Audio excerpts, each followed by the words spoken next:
Pila na ka tuig ang relasyon? 4 years. Ano sa mundang? End of the world. Loko diha. So napalantawan gyud ni nimo ni kaning relasyon na padulong yun sa katapusan, tapusa o mga na, basta ending. Pero hopefully dili mo end, no? God center ya. Nga nangutana day ko.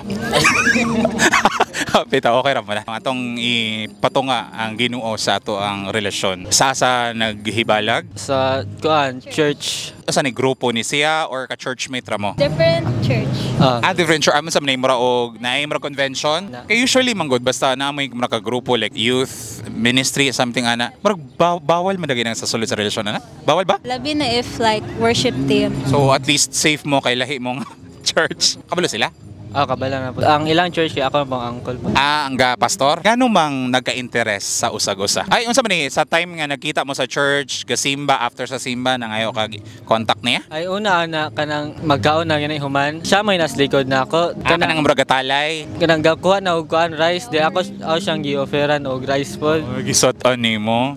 Gisatan og rice din. Wala pa mo gaila na. Wala pa. Nang kuag FB gani. Ako siyang gichatan na siya ba tong nasa kuan na ang Ay imong gisatan. Then mo to, continue nang ano pong napa-oo ka sa iya ha?